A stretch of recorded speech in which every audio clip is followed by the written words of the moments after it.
My name is Elena Brooks. I was 34 when my aunt accidentally sent me a video of my own family laughing at me and calling me the useless daughter. While I was still paying their bills, I didn't answer. I didn't cry. I just saved the video. Because by the end of that week, they were going to learn exactly how useful I had been. The video came in on a Tuesday afternoon. I was sitting in my car outside the logistics company where I worked as a bookkeeper.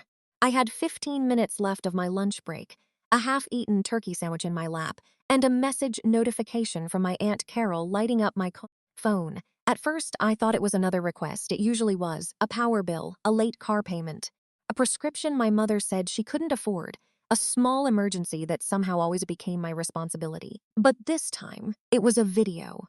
It played automatically when I tapped it. The first thing I saw was Aunt Carol's kitchen. The second thing I heard was laughter. My brother Ryan was leaning against the counter with a beer in his hand. My mother, Denise, sat at the table, smiling in that careful way. She smiled when she wanted to look innocent without being innocent. Aunt Carol held the phone, clearly recording someone else in the room. Then Ryan said my name. Elena thinks helping makes her important. Everyone laughed. My mother shook her head and said, "Let her think that. She pays faster when she feels needed." I stopped breathing. Carol's voice came next, sharp, amused. "She's not successful, she's useful. There's a difference." More laughter. Then my cousin Melissa added, "Honestly, if Elena ever got a life, this whole family would fall apart." Ryan smirked. "She won't. Women like Elena don't leave. They just wait around hoping she finally thanks them." The video ended. For several seconds, I sat there with my phone in my hand, watching my reflection in the dark screen. I looked calm. That almost scared me. Then the message disappeared. Aunt Carol had deleted it. A second later, she sent another text. "Wrong chat, don't be dramatic." That was all. Not "I'm sorry." Not. That wasn't what it looked like. Just, "Don't be dramatic." I stared at those words until my lunch break ended. Then I downloaded the video from my phone's temporary storage, saved it in 3 places, and went back inside to finish payroll. Because that was what I did. I stayed calm, I kept records, and for the first time in my life, I decided I was done paying for people who despised me. I wasn't always the family disappointment. At least, I don't think I was born that way. When I was little, my mother used to call me her serious girl. She said it like a compliment then. I was the child who remembered appointments, packed her own lunch, helped my brother find his shoes, and knew where the spare key was hidden. Ryan was 2 years younger than me, charming, loud, and impossible to punish for long. If Ryan broke a lamp, he was creative. If Ryan lied, he had a big imagination. If Ryan failed a class, the teacher didn't understand how special he was. But if I came home with a 93 instead of 100, my mother would sigh and say, "Elena, you always almost get it right." That sentence followed me into adulthood. I almost looked nice. I almost had a real career. I almost understood how family worked. Ryan, on the other hand, never almost anything. He was always about to make it, about to launch a business, about to meet investors, about to change everything. And somehow, every about to came with a bill. The first time I gave him money, I was 24. He said his rent was late because a client delayed payment. He called me crying, and I transferred him $600 from my emergency savings. He never paid it back. The second time, it was Mother. She said her blood pressure medication had gone up, and she didn't want Ryan to worry. I paid for 3 months of prescriptions. Later, I found out she had spent the same week at a beach resort with Aunt Carol. When I asked her about it, she said, "You're keeping score now?" So I stopped asking. That was easier. By 34, I had become the quiet solution to everyone else's bad decisions. I paid part of my mother's rent when she said her hours had been cut. I covered Ryan's car insurance after he said he would lose his job without transportation. I sent Aunt Carol money when she claimed her power was about to be shut off. I paid for groceries, phone bills, medical copays, overdraft fees, a hotel room Ryan said he needed after a fight with his girlfriend. Nobody called it generosity. They called it family. And family, according to them, meant I wasn't allowed to say no. The strange thing was, I wasn't rich. That was what made the video hurt even more. They talked about my money like it fell from the sky. It didn't. I lived in a 1-bedroom apartment with old cabinets, thin walls, and a heater that clicked all night in winter. I drove a 10-year-old sedan with a crack in the windshield I kept meaning to fix. I packed lunch almost every day. I didn't have designer bags.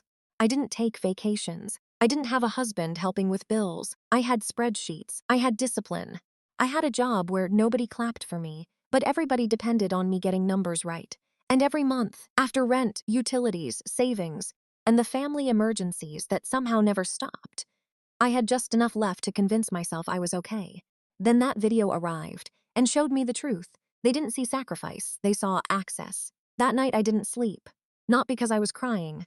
I think part of me had cried enough over the years that my body no longer knew how to do it properly. Instead, I opened my laptop at 11:43 p.m. and created a folder. I named it Family Records. Then I started collecting everything: bank transfers, screenshots, text messages, payment confirmations, emails, requests, excuses, I swear I'll pay you back, please don't tell mom, you know how your brother gets, just this once, Elena. By 3 in the morning, I had proof of more than $42,000 sent over 6 years. 42,000. That number sat on the screen like a diagnosis. I leaned back in my chair and whispered, "Oh," not because I was surprised, because for the first time, I saw the shape of my own life. They hadn't just taken money, they had taken time, safety, rest, options. And they had laughed while doing it. The next morning, Ryan texted me, "Hey, need to talk, important." I didn't respond right away. 10 minutes later, "Don't ignore me, it's serious." Then, "Mom said you've been weird." Then, "This is why people think you're cold." I took screenshots of all of it. At lunch, I called my bank. My voice was steady when I asked to review all automatic payments and linked accounts connected to my debit card, checking account, or personal information. The representative, a woman named Priya, was kind but businesslike. We found 3 recurring payments I'd forgotten I was still making: my mother's storage unit, Ryan's phone insurance, a utility payment for Aunt Carol. But then Priya paused. "Ms. Brooks," she said, "there's also a pending reference request attached to your name." I sat up. "What kind of reference request?" "It looks like someone listed you as a financial guarantor contact on a private business loan inquiry. Not a completed loan yet, but your name and phone number are attached." My stomach went cold. Who submitted it? "I can't give you all details, but the business name appears to be Brooks Venture Group." Ryan. Of course it was Ryan. Brooks Venture Group was his latest dream. Last month it had been a luxury mobile detailing company. Before that, a meal prep service. Before that, a motivational podcast he recorded 2 episodes of and abandoned. "What do I need to do?" I asked. Priya's explained how to file a note disputing unauthorized use of my information. She told me to freeze my credit temporarily, contact the inquiry company, and document everything. I thanked her. Then I went to the restroom, locked myself in a stall, and breathed through the first real wave of anger. They had laughed at me on Tuesday. By Wednesday, I had proof they were trying to use my name for debt. That was when I understood something important. The video wasn't the betrayal. The video was just the first time they let me see it. On Thursday, my mother called. I let it go to voicemail. She called again. Then again. Then she texted, "Elena, I don't know what Carol sent you, but you need to stop acting wounded. We're family." A minute later, "Ryan is under a lot of stress. You could be kinder." Then, "Sunday dinner at Carol's. Be there at 6. We need to talk like adults." That last line almost made me laugh. Adults. In my family, that word meant I was about to be assigned responsibility for someone else's mess. I replied with one sentence. "I'll be there." My mother sent back a heart emoji. That was when I knew they thought they still had me. Friday after work, I printed everything. Not at home. At a copy center 20 minutes away. I printed bank statements with highlighted transfers. I printed text messages with dates. I printed the payment confirmations for my mother's rent. I printed the receipts for Ryan's insurance, Aunt Carol's utility bills, the emergency loan I had given Melissa, and every unpaid promise I had saved. Then I printed a still image from the video. Aunt Carol laughing, Ryan smiling, my mother looking down at the table while I was being mocked. I put the pages into a blue folder. Then I made a second folder. The second one was for me. It contained cancellation confirmations, my credit freeze notice, the bank dispute reference number, and a simple budget showing what my life would look like without them in it. For the first time in years, my future had breathing room. Sunday came with rain. That felt appropriate. Aunt Carol lived in a 2-story house she liked to describe as classic, though most of it was held together by credit cards and denial. When I arrived, the driveway was full. Ryan's truck was parked crooked across 2 spaces, like usual. I sat in my car for a moment with the folders on the passenger seat. My hands were not shaking. That surprised me. Inside, the house smelled like roast chicken and garlic bread.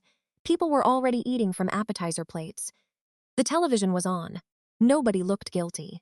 That was the first thing I noticed. Nobody looked even slightly ashamed. Aunt Carol kissed the air beside my cheek. "There she is," she said loudly. "Our sensitive girl." Ryan laughed from the dining room. My mother came over and hugged me too tightly. "I hope you're ready to be reasonable," she whispered. Reasonable. I had been reasonable for 6 years. That was the problem. Dinner started with fake politeness. They asked about work, but didn't listen to my answer. Ryan talked about his business for 20 minutes.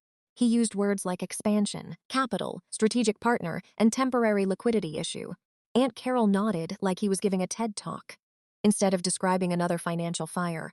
Finally, after dessert, Ryan cleared his throat. "Elena," he said, "I'm just going to be direct because we're family." Everyone went quiet. He slid a stack of papers across the table. "I need help covering a short-term obligation, $18,700. I looked at the papers, but didn't touch them. "For what?" Ryan sighed, as if my question had disappointed him. "It's complicated. It usually is." My mother's eyes narrowed, Ryan continued. "It's not a gift, it's family support. I'll pay you back when the funding comes through." Aunt Carol leaned back in her chair. "Don't make him beg. Elena, it's unbecoming." I looked at her, she smiled. The same smile from the video. My mother reached across the table and touched my wrist. "Family helps family," she said. "Unless you really are as selfish as everyone says." There it was, the hook, the guilt, the old script. Ryan pushed a pen toward me. "I just need you to sign here, saying you agree to cover it by Friday." I looked around the table. Aunt Carol, Ryan, Melissa, my mother, all of them watching me like the ending had already been written. I picked up the pen. Ryan relaxed. Then I set it down beside the papers. Before I answer, I said calmly, "Can I play something?" Ryan frowned. "What?" I took out my phone. Aunt Carol's face changed first. She knew, maybe not fully, but enough. "Elena," she said, "don't start." I stood and walked to the television. Carol had one of those smart TVs that connected easily to a phone. She always bragged about it when she wanted to show vacation pictures. It connected in seconds. The screen went black. Then Aunt Carol's kitchen appeared. The room froze. Ryan's voice filled the dining room. "Elena thinks helping makes her important." Nobody moved. My mother's voice followed. "Let her think that. She pays faster when she feels needed." Aunt Carol's laughter came next, then the sentence. "She's not successful. She's useful. There's a difference." The video kept playing. Nobody laughed this time. When it ended, the room was so silent I could hear rain tapping against the windows. Ryan recovered first. "You recorded us?" I turned to him. "No, Ryan, you did." Aunt Carol stood up.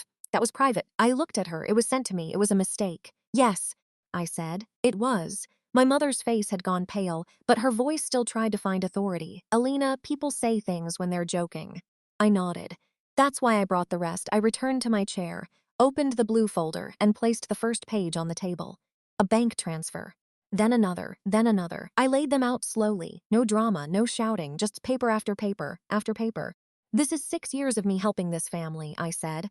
"Rent, medication, insurance, utilities, groceries, car payments, overdrafts. Business emergencies." Ryan looked irritated now. "Elena, this is insane." "No," I said, "this is accounting." That shut him up for half a second. I placed a highlighted text message in front of him. "This is you asking me for $900 and telling me not to tell Mom." Then another. "This is you saying you would pay me back by March." Another. "This is from the following November, when you asked for more money and called me dramatic for mentioning March." Melissa shifted uncomfortably. I placed a receipt in front of Aunt Carol. "This is the electric bill you asked me to pay last spring." Carol crossed her arms. "So? The account wasn't in your name. It was for Melissa's rental property." Melissa's mouth opened. I turned to my mother. "And these are the prescriptions you said you couldn't afford during the same week you booked a resort stay." My mother whispered, "You checked on me?" "No," I said. "You sent me the wrong confirmation email because you used my laptop once and never logged out." Her face tightened. Then I placed the final document in the center of the table. "This is the business loan inquiry where someone used my name as a financial reference, without permission." Ryan's expression changed completely. That was the first time he looked afraid. I looked at him for a long moment. "I filed a dispute with the bank. I froze my credit. I notified the lender that I did not authorize my name to be used." Ryan pushed back from the table. "You had no right." I almost smiled. No right to protect myself. You're making me look like a criminal. You did that without my help. My mother stood. That is your brother, and I was his sister, I said. Not his bank. Aunt Carol snapped. After everything this family has done for you. I turned to her. What exactly? She blinked. I waited. Nobody answered. Because there was nothing. Not one major bill they had paid for me. Not one emergency they had carried. Not one time they had protected me the way they expected me to protect them. I gathered the papers into a neat stack. Then I said the sentence I had practiced only once, because once was enough. You were right about one thing. I was useful. That ends tonight. Ryan's face flushed. So what, you're just going to abandon us? No, I said. I'm going to stop funding people who mock me while holding out their hands. My mother's voice cracked, but not with sadness, with panic. Elena, my rent is due next week. I know, the automatic transfer is canceled. Aunt Carol said, my utility payment? Canceled. Ryan stared at me. My insurance? Canceled, Melissa muttered. This is cruel, I looked at her. No, cruel was laughing at the person paying your bills. This is a boundary. Nobody had a response to that, so I stood. My mother grabbed my sleeve. Elena, please, we can talk about this. I gently removed her hand. We could have talked before the video, before the loan inquiry. Before you sat at this table and asked me for $18,000 like I owed it to you. Her eyes filled with tears. For one dangerous second, I almost softened. Then I remembered her voice in the video. She pays faster when she feels needed. I picked up my coat. Ryan said, you'll regret this. I turned at the doorway. No, Ryan, I already regret enough. Then I left. That night, my phone exploded. Calls, texts, voicemails. Ryan called me selfish, unstable, vindictive, jealous. Aunt Carol said I had humiliated the family. Melissa said I should have handled it privately. Which was interesting coming from someone who had laughed privately until privacy stopped protecting. Her, my mother left 7 voicemails. The first was angry. The second was wounded. The third was practical. By the fourth, she was crying about rent. I listened to none of them all the way through. Instead, I sent one message to the family group chat. Please don't contact me for money again. Then I attached the video. After that, I blocked them for 30 days. Not forever, just long enough to hear my own thoughts again. The first week was strange. Quiet can feel like punishment when you're used to chaos. I kept checking my phone, expecting an emergency, a disaster, a message that would prove I was cruel for stepping away. But nothing happened that required me. That was the hardest truth. Their lives became uncomfortable, not impossible. Ryan had to sell his truck. My mother had to move into a smaller apartment. Aunt Carol had to explain why a bill connected to Melissa's property had been sent to me. The lender contacted Ryan again, this time without my name attached. For years, they had made me believe that if I stopped helping, everything would collapse. But what collapsed was not the family. It was the lie that I was responsible for holding it together. A month later, I unblocked my mother. There was one message waiting. It was short. I didn't know how much you were doing. I stared at it for a long time. Then I typed, yes, you did. You just didn't think I would stop. I didn't send anything else. Because healing is not always a conversation. Sometimes healing is refusing to explain a boundary to people who benefited from you not having one. 3 months after the video, I used part of the money I was no longer sending to my family to enroll in a certification course. My manager had been encouraging me to move toward financial compliance for over a year, but I kept saying I couldn't afford it. Now I could.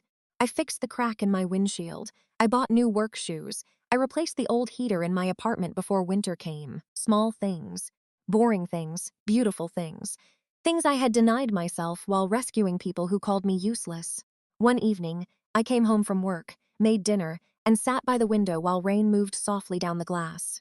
For the first time in years, my phone was silent, and I didn't feel lonely. I felt free. My family spent years calling me useless because they never noticed the weight I was carrying. But the day I stopped carrying it, they finally understood. I was never the failure in that family. I was the foundation. And once I walked away, they had to stand on their own.